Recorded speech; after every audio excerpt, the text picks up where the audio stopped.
Olá, seja muito bem-vindo. Eu sou o Whindersson de Souza, sou coach emocional, trabalho com inteligência emocional, ajudo as pessoas a serem mais fortes e independentes emocionalmente e assim melhorarem seus relacionamentos e construírem melhores relações e também alcançar os seus objetivos.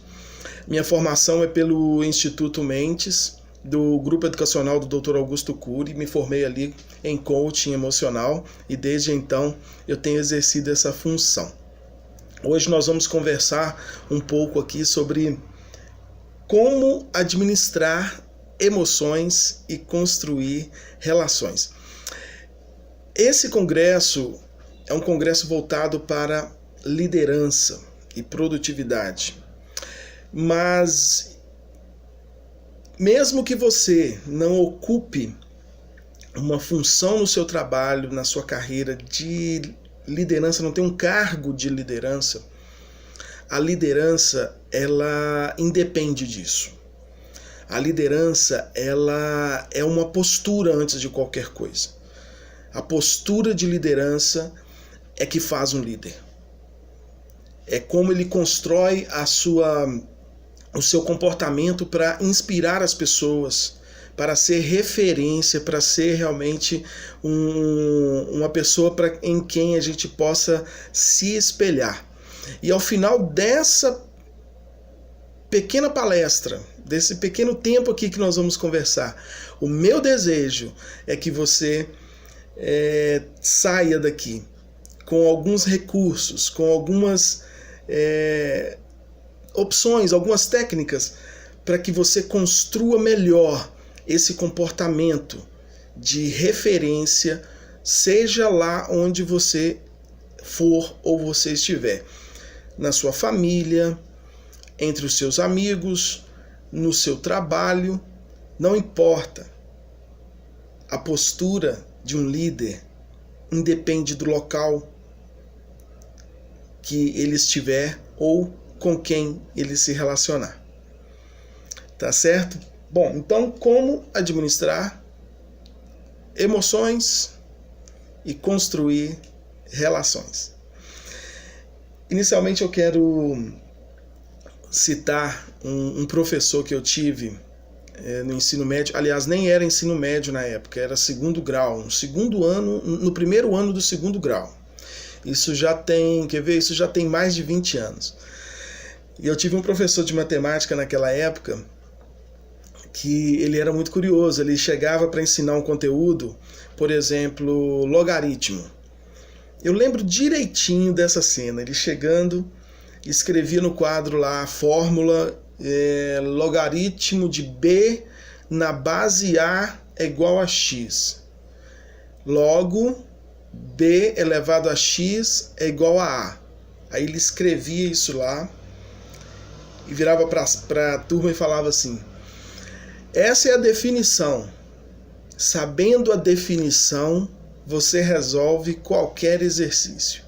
Pode abrir na página tal aí e fazer os exercícios, e mandava a gente fazer os exercícios. E eu ficava, gente, como é que pode? Como que uma simples definição pode me ajudar a resolver todos os exercícios? E eu não entendia isso. E quebrei cabeça, assim como os meus colegas também, porque a gente se deparava com alguns exercícios que exigiam não um conhecimento maior apenas, mas exigia que a gente fizesse desdobramentos daquela definição, aprimoramento daquela definição. Mas o fato é que quando eu entendi isso, tudo ficou mais tranquilo. Eu não vou dizer que ficou mais fácil, não. Porque alguns exercícios eles tinham um grau de dificuldade maior. Mas ficou mais leve. E por que eu estou trazendo esse exemplo que me marcou, né? Isso tem mais de 20 anos. E eu lembro ainda hoje. Por que eu estou trazendo esse exemplo para vocês? Porque eu gosto de pegar o tema e separar. Então, a primeira informação que a gente tem no tema dessa palestra é como administrar, administração. O que é a administração? Há várias definições de vários autores, mas eu tenho uma preferência pela definição do Peter Drucker, que é um dos pais aí, né, se não o pai da administração moderna, e ele diz o seguinte, vou usar minha colinha aqui. A administração é simplesmente o processo de tomada de decisões e o controle sobre as ações dos indivíduos, com foco em metas e objetivos pré-definidos. Como que a gente pode utilizar essa definição genérica, né, de administração dentro do nosso tema aqui? Como administrar emoções e construir relações. Eu peguei essa definição dele e eu trouxe para a realidade da administração das emoções da seguinte forma. Administrar emoções é simplesmente o processo de tomada de decisão para o controle emocional com foco em metas ou objetivos pré-definidos. É praticamente a mesma coisa. Só que aqui eu estou dizendo que o processo de tomada de decisão para o controle. Lá ele diz, o processo de tomada de decisões e o controle. E por que eu mudei essa pequena preposição ali? Porque antes de se controlar alguma coisa, você precisa ter conhecimento. Então, como controlar as emoções se eu não tenho conhecimento das emoções? E aqui vamos partir do pressuposto que são as nossas emoções, as emoções individuais, não as emoções dos outros. Porque sobre os outros, nós não temos condições de interferir para poder mudar a pessoa. Não tem jeito. Nós podemos dar passos de mudanças na nossa vida em direção ao outro, e isso fatalmente vai ter um reflexo de mudança. A gente não sabe se uma mudança para o bem ou para o mal, mas qualquer mudança no meu comportamento em direção ao outro vai gerar mudança no outro. Eu não sei se vocês já viveram uma experiência de uma pessoa chegar muito nervosa, muito exaltada para poder falar, ansiosa e tudo, e aí você fala com calma, com tranquilidade, com serenidade, e aí o que acontece? A pessoa dá uma parada, ela se contém ali. Inclusive na Bíblia diz isso, né? A palavra branda desvia o furor. Está escrito lá na Bíblia. Então qualquer passo de mudança nossa em direção ao outro vai provocar alguma mudança no outro, mas a gente não sabe qual. Agora, nós não conseguimos mudar o outro. O outro é que tem que ter a consciência de que ele precisa de mudança. Então, para que a gente possa administrar as nossas emoções, nós precisamos conhecer nossas emoções. Quais são essas emoções que estão aqui dentro, que às vezes afloram, às vezes são contidas? Emoções que precisam ser externalizadas e a gente fica contendo. Emoções que não precisam ser externalizadas, mas que a gente permite que aconteça. Então, a tomada de decisão aqui é a decisão pelo autoconhecimento. A decisão pelo autoconhecimento. Se conhecer profundamente. E o processo de autoconhecimento, ele vai trazer clareza. Clareza de tudo que foi construído, que vem sendo construído ao longo do tempo e formando o nosso espectro emocional. E uma vez que a gente tem clareza de alguma coisa, aí sim a gente consegue intervir assertivamente. Porque se você não tem clareza, se você está no escuro, vai ser um tiro no escuro. Mas se você tem clareza, você sabe exatamente o que você pode movimentar. E nesse processo de autoconhecimento, a gente se depara com a possibilidade de descobrir quais são os nossos valores. E esse ponto dos valores é algo extremamente importante. Saber quais são os nossos valores é algo extremamente importante. E qual é essa importância? Qual é essa importância? Porque as nossas decisões e as nossas escolhas, conscientes ou inconscientes, estão diretamente relacionadas aos nossos valores. Só que se eu perguntar para você quais são os seus valores, talvez você me fale 3 até 5 ali com facilidade, ou não, porque em algumas situações a pessoa tem dificuldade até de relacionar até 5 valores ali. E existem alguns valores que a gente pode considerar que são os valores mais comuns, né? Comuns não no sentido de não ter importância, mas mais comuns mesmo, né? Que é a família, que é a carreira. Isso tudo é valor. Porém, existem valores ocultos que a gente vai construindo, que vão sendo formados ao longo da nossa vida e que muitas vezes a gente não tem clareza desses valores.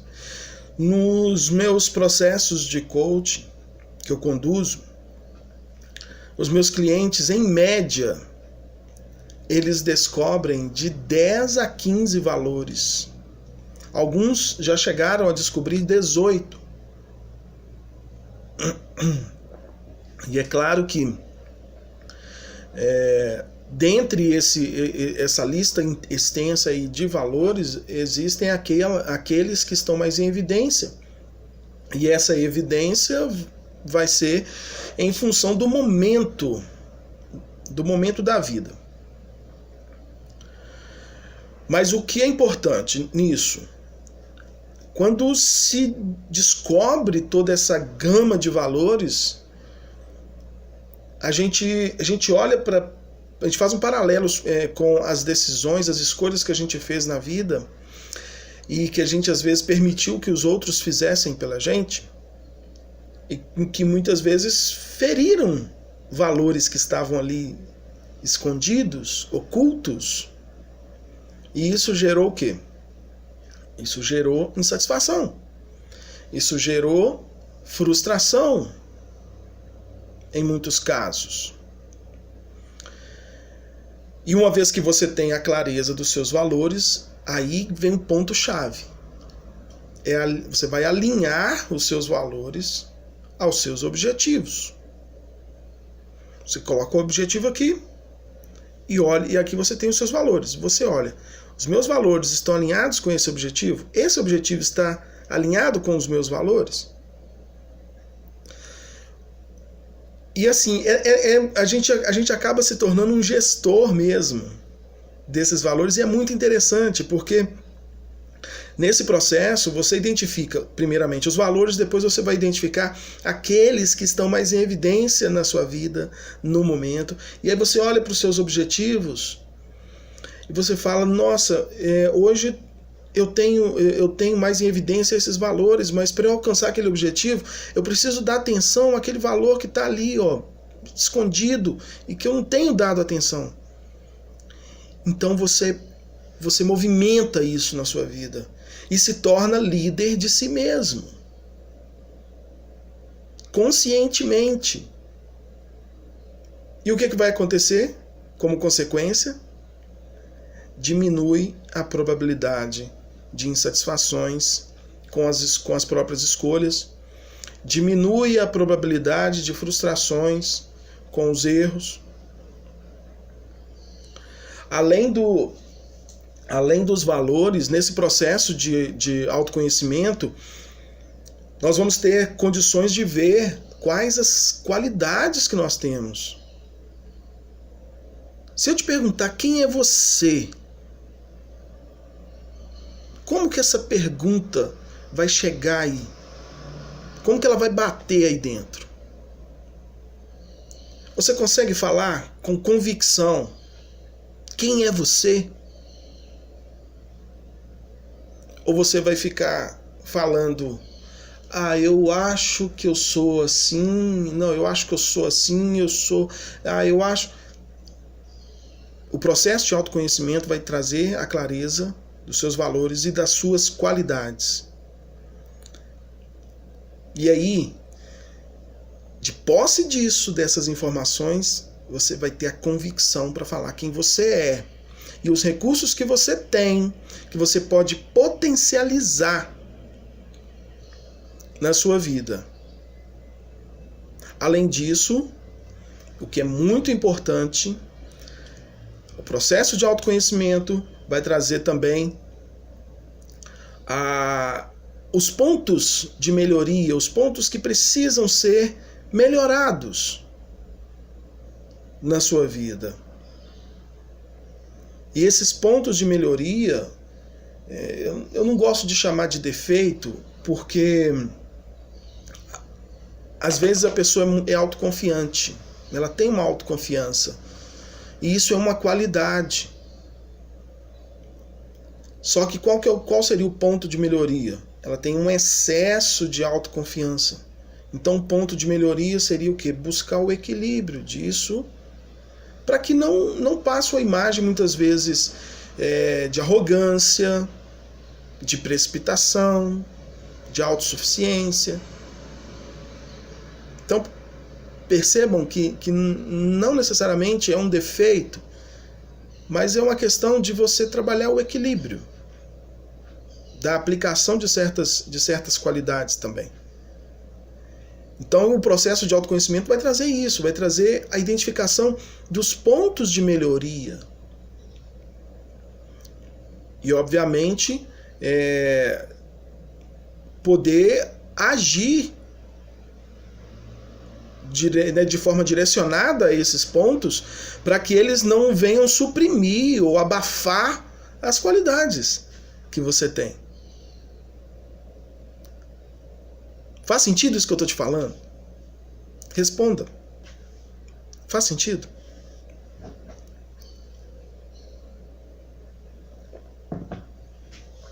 Outra vantagem do processo de autoconhecimento. Você vai poder identificar quem são os seus sabotadores. Quais são os seus sabotadores? Aquelas interferências que nós recebemos na nossa mente, que influenciam diretamente no nosso comportamento e que nos levam à autossabotagem. E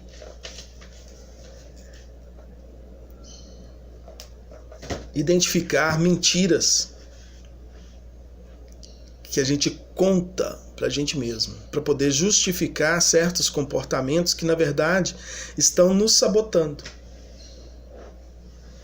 Quer ver um exemplo? Prestatividade. A prestatividade é uma qualidade, mas ela pode se tornar um sabotador. Como? Quando a gente começa a contar mentira pra gente mesmo de que a necessidade do outro é mais importante do que a nossa. E aí passa a agir sempre mais em função das pessoas, dos outros, do que para atender as próprias necessidades também. Outra mentira que é contada nesse caso é: se eu pensar em mim, eu vou estar passando a imagem de ser egoísta. Qual que é a evidência de que isso é uma verdade? Percebe que a gente começa a contar mentiras para a gente mesmo, para justificar certos comportamentos que, na verdade, são comportamentos que estão nos sabotando. A prestatividade, novamente eu falo, antes de qualquer coisa, é uma qualidade. Mas no momento que ela vem, ela tem ela ocupa um lugar na sua vida, que ela impede que você se preocupe com as coisas que são importantes para você, atenda às suas próprias necessidades, aquilo ali está te sabotando. Porque atender a expectativa das pessoas é algo muito complicado. É muito complicado. A gente não consegue sempre, a gente não consegue atender plenamente, às vezes não consegue atender todo mundo.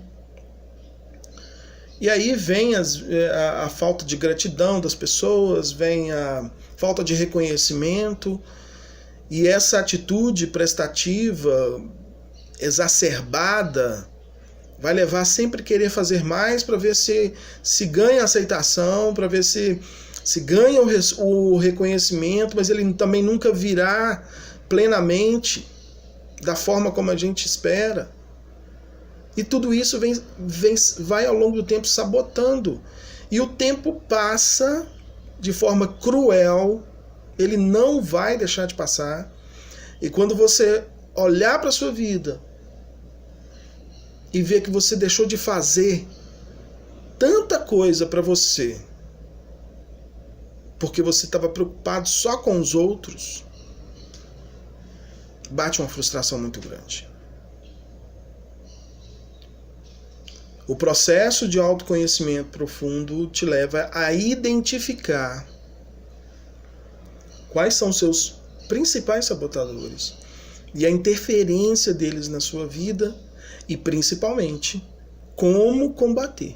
Porque uma vez que você tem a informação, fica mais fácil de você intervir para promover mudança.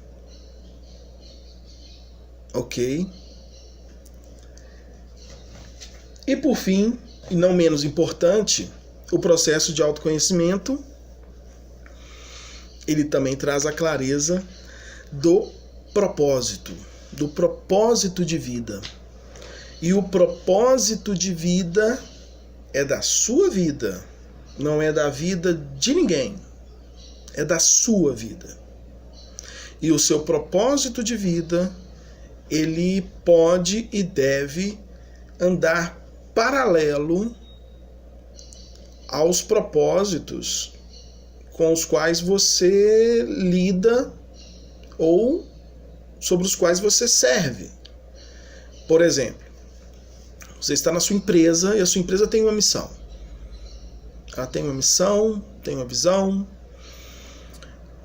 e você, como colaborador daquela empresa, você precisa comprar aquela ideia, aquela missão.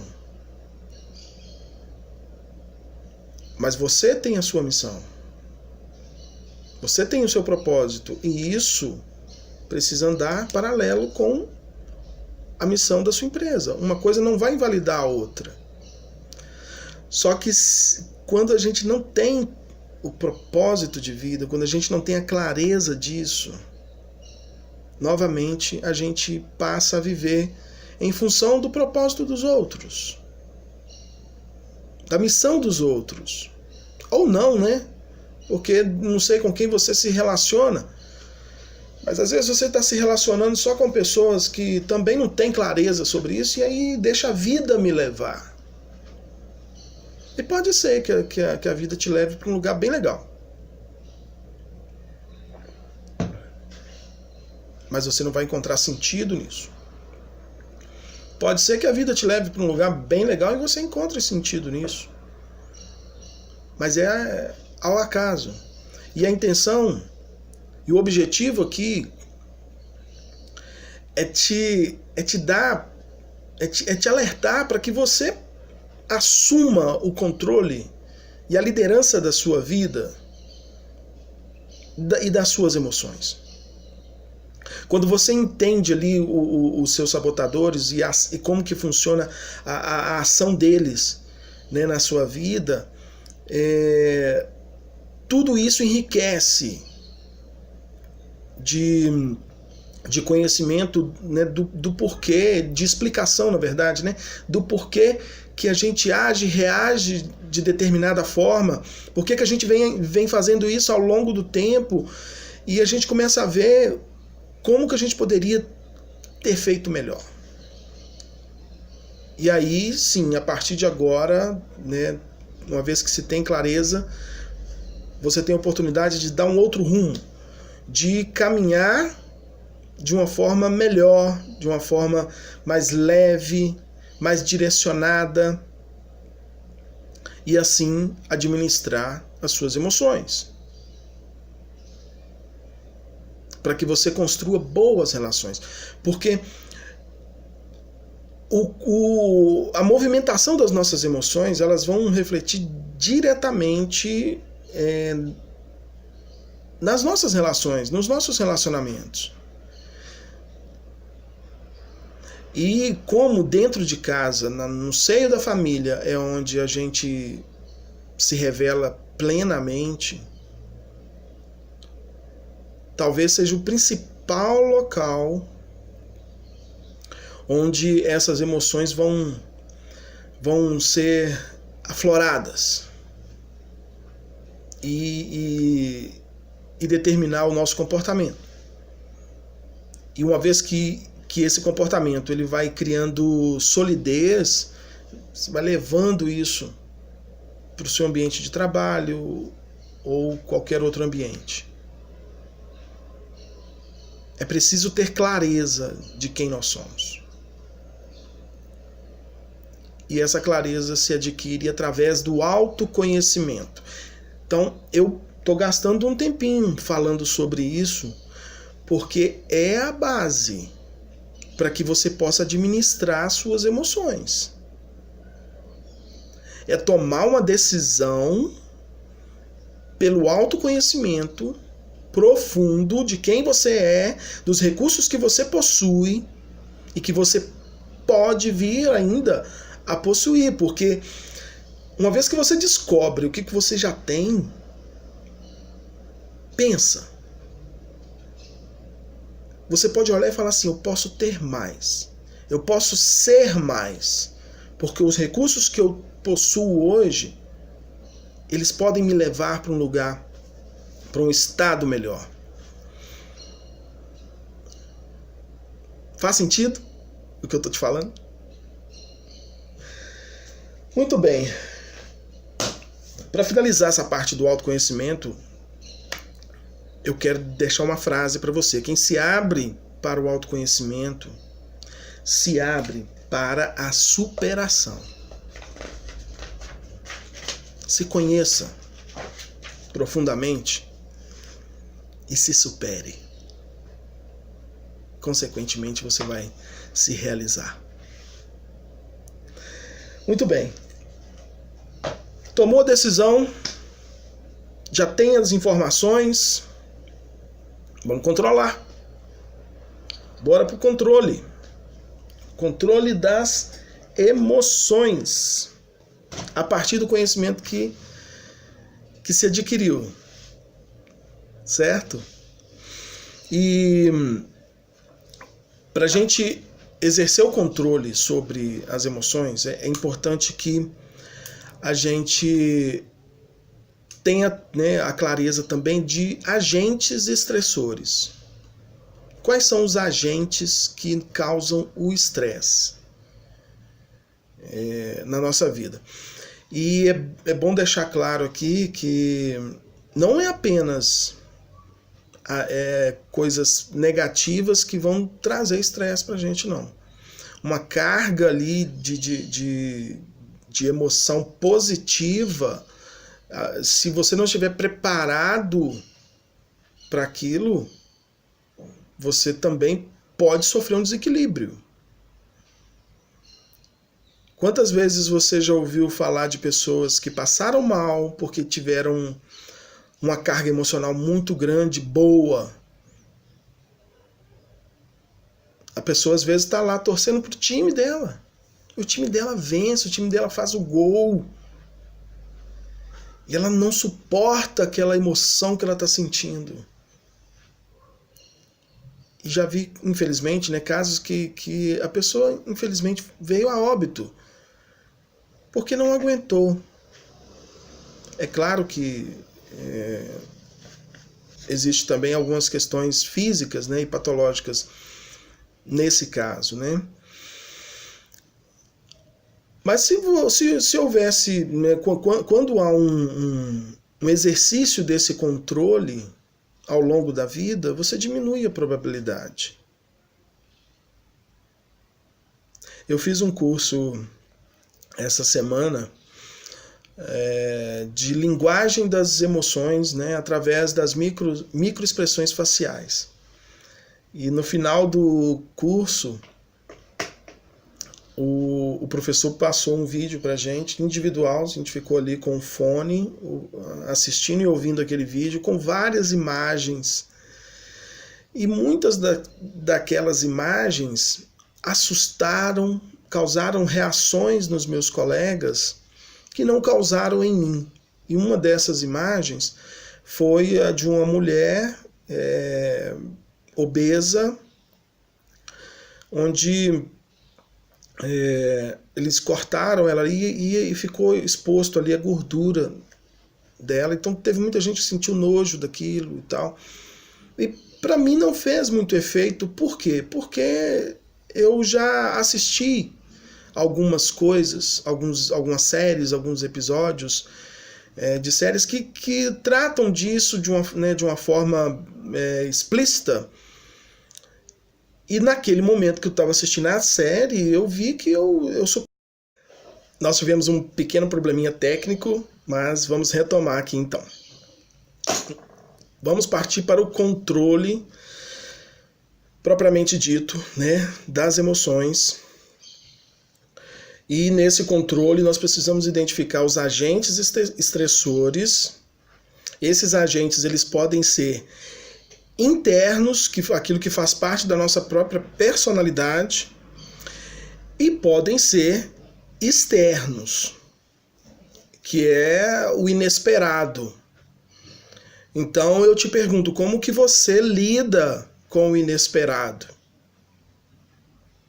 Para que a gente possa ter reações conscientes, reações equilibradas diante do inesperado, a gente precisa tratar, conter, neutralizar agentes internos da nossa personalidade, para que isso não venha a nos levar a ter reações diante do inesperado fora de controle, né? Reações fora de controle.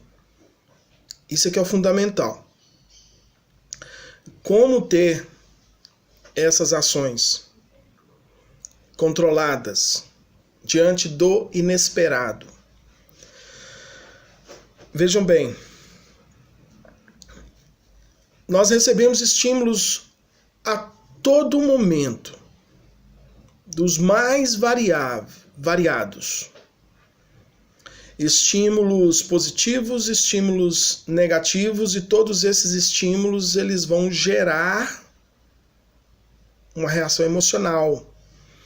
Pode ser uma reação de medo, pode ser uma reação de alegria, pode ser uma reação de surpresa, pode ser uma reação de raiva. E essa reação, ela é muito rápida, involuntária. E ela é denunciada mesmo quando a gente tenta esconder. Lembra que eu falei do curso que eu fiz sobre linguagem das emoções através das microexpressões faciais? Ainda que não fique aparente para todo mundo determinadas emoções, mas através de microexpressões é possível identificar. Ou seja, a gente revela. A gente revela o que a gente sente, inevitavelmente. E é muito rápido, isso acontece muito rápido. A questão toda é o que vem depois desse momento quase que instantâneo. O que vem depois é o que importa. Porque se você tem uma reação a partir de um estímulo, e essa reação, né, como eu disse, é muito rápida, é preciso haver uma contra-reação rápida também. E quando eu digo rápida, o Augusto Cury fala que o tempo que você tem ali para ter essa ação, né, é de 5 segundos. Por quê? Porque a sua reação ao estímulo vai ser num tempo menor do que 5 segundos. E como ter essa contra-reação? A principal ferramenta para isso é a respiração consciente. Então vamos pegar o exemplo da raiva. Aconteceu um estímulo que gerou uma emoção ali, a raiva. Inevitavelmente sentiu a raiva. Não importa o grau, mas houve essa reação da raiva. Se não há uma contra-reação, essa raiva ela pode se desdobrar em outras coisas. Em aborrecimento, ou seja, já houve um processo de ruminação ali daquilo. Pode se converter em exaltação, né, exasperação, impaciência. Pode se converter em frustração, pode se converter em amargura, pode se converter em vingança, em sentimento de vingança, e pode se converter em fúria. Isso tudo acontece posteriormente àquele pequeno momento da reação ao estímulo que houve. E quando você respira, sentiu, respirou, é o tempo que você tem para questionar, para se questionar e evitar uma reação impulsiva. Existe um estudo que fala que a ação, né, de respirar, de inspirar, aliás, né, isso está ligado ao lado ativo do nosso sistema nervoso. E o ato de expirar está ligado ao lado calmo do nosso sistema nervoso. Então, a respiração a gente faz isso o tempo todo, com certeza. Porque, por instinto de sobrevivência, você tem que fazer. Mas a respiração consciente é você fazer isso naquele momento em que você sente uma tensão, que você sente uma alteração. E o que isso vai trazer? O equilíbrio entre a atividade e a calmaria. Então, ou seja, a inspiração é a atividade, você está ali ativo. A expiração, você está acalmando. Quando uma pessoa ela sofre algum acidente, acredito que vocês já devem ter visto isso em filme, ou quem for da área de saúde também vai saber. A pessoa falando, respira, respira, respira, respira. Por quê? Para manter a pessoa em atividade. Quando a pessoa falece, o que a gente diz? Que ela expirou. Ou seja, o estado de calmaria pleno. Não tem mais nada. Não tem mais atividade alguma. Então, a respiração consciente, que é algo extremamente simples, mas poderoso, vai nos ajudar a trazer o equilíbrio. Vai contribuir para o equilíbrio. Respirou. Próximo passo depois de respirar. Se questionar. No caso da raiva. Peraí. Por que eu vou ficar nervoso aqui? Vai valer a pena eu ficar nervoso? Vai valer a pena eu brigar, eu perder a paciência? Esses questionamentos. E depois desses questionamentos, você aplica uma afirmação contrária àquilo que tá te causando ali um incômodo. Não, eu vou escolher buscar mais informação, eu vou escolher esperar para depois eu tomar uma decisão. E aí você age de forma consciente diante do problema. É a mesma coisa o medo. A gente sente o medo e o desdobramento desse medo é preocupação, é ansiedade, um monte de sensações. Respira. Se questione. Se questione. Como você pode sair daquele estado, se for um estado ruim, né, se for um estado negativo?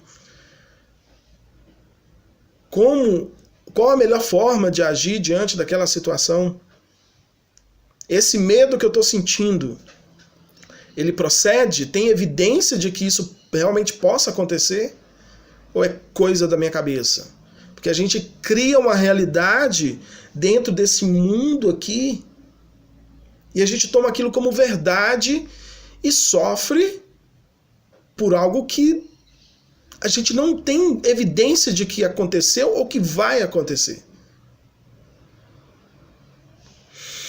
Respira, se questione e faça uma afirmativa contrária a um pensamento que está te perturbando. Ou a favor de um pensamento que está te impulsionando para para sensações favoráveis, para sensações boas. Quando as pessoas às vezes confundem, quando ouve alguém falando, tem que pensar positivo, confundem achando que é ignorar a realidade. Não é isso. Pensar positivo não é ignorar a realidade. Pensar positivo é você criar um cenário favorável. Favorável para quê? Favorável para um aprendizado, favorável para uma transformação, para uma mudança, favorável para o aproveitamento de uma oportunidade. O pensamento positivo é nesse sentido. Não é ignorar a realidade ao seu redor, dos fatos, né? Realidade dos fatos, obviamente.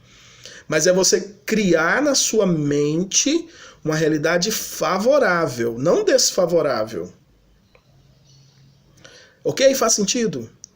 Então, uma técnica simples, que é utilizada na meditação. Por que a meditação utiliza tanto a respiração? Porque traz o equilíbrio.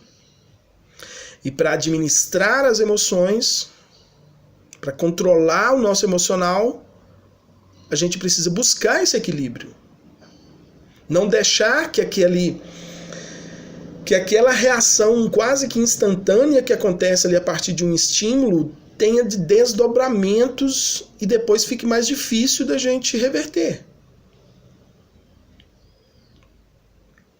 O quanto que você quer ter uma vida mais leve?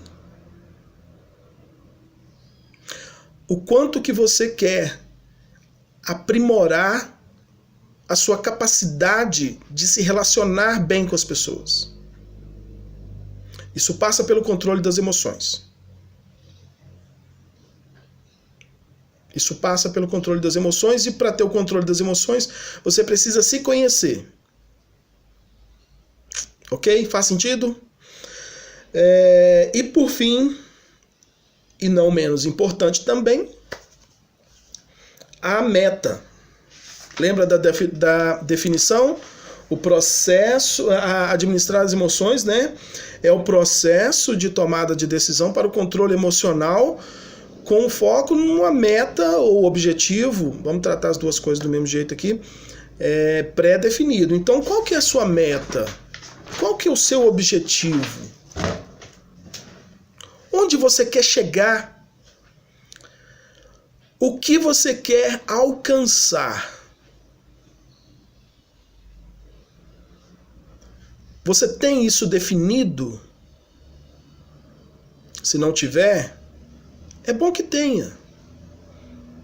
Porque aí você vai saber o caminho que você precisa trilhar para chegar onde você quer e alcançar o que você deseja. Porque se você não sabe onde você quer chegar, qualquer caminho serve. Não é isso que a Alice disse? Que o coelho disse, né, para Alice. Saiba onde você quer chegar. Qual estado emocional você deseja conquistar na sua vida? Esse estado emocional vai determinar a qualidade das suas relações. Perceba, qualidade, não quantidade. Qualidade.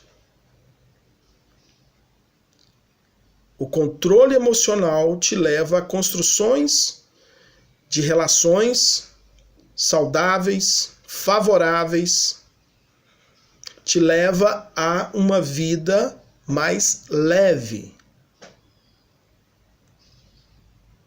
Estabeleça o seu objetivo, estabeleça a sua meta, suas metas. Se você ocupa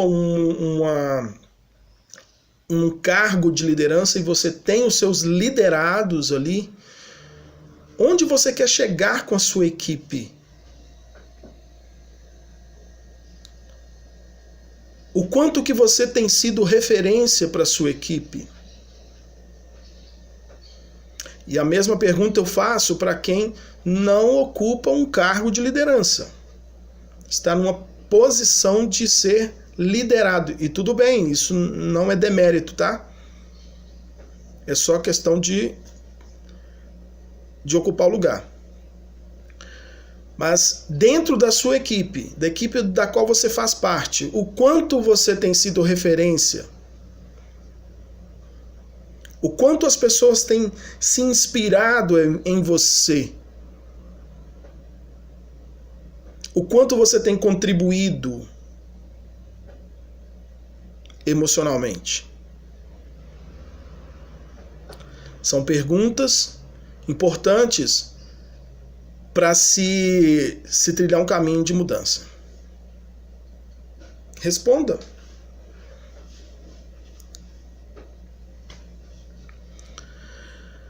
Estamos chegando ao fim dessa breve palestra. E eu quero recapitular aqui como administrar as emoções e construir relações.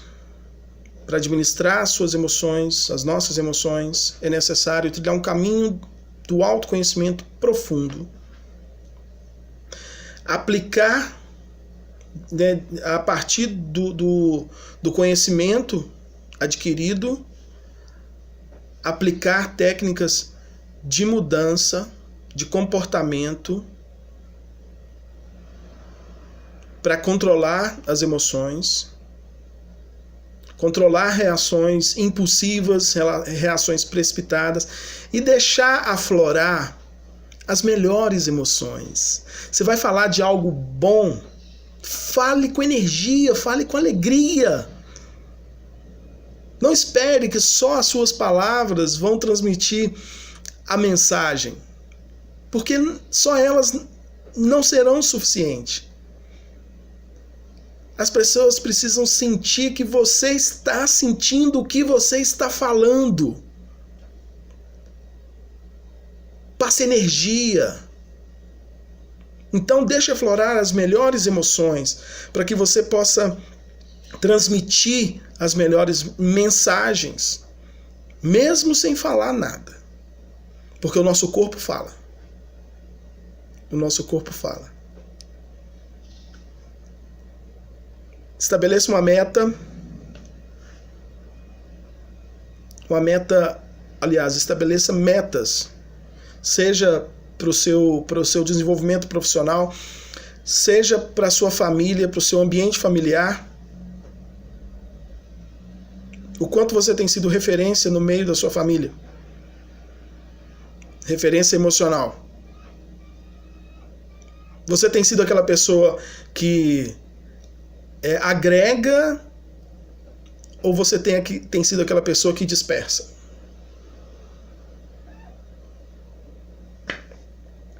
Faça-se essas perguntas e trilhe o caminho da mudança. E administre as suas emoções para que você possa construir relações saudáveis e favoráveis para o bom desenvolvimento pessoal, para que você se desenvolva e também seja agente de desenvolvimento de outras pessoas. Foi um prazer estar aqui com vocês. Novamente eu quero dizer um pouco, do meu trabalho. Eu trabalho com desenvolvimento humano, ajudo as pessoas a serem melhores emocionalmente, mais fortes. Tenho trabalhado muito com mulheres, fazendo um trabalho voltado para a autoestima, para resgate ou elevação da autoestima através do programa O Valor de uma Vida com Sentido. E o meu programa de coaching tem o nome Vença o que for necessário, através do controle emocional. Foi um prazer e a gente com certeza vai se encontrar pelas redes sociais ou em alguma oportunidade que a vida nos proporcionar. Meu nome é Whindersson de Souza, meu WhatsApp é 31987557296 e eu estou à sua disposição para conversarmos. Um abraço.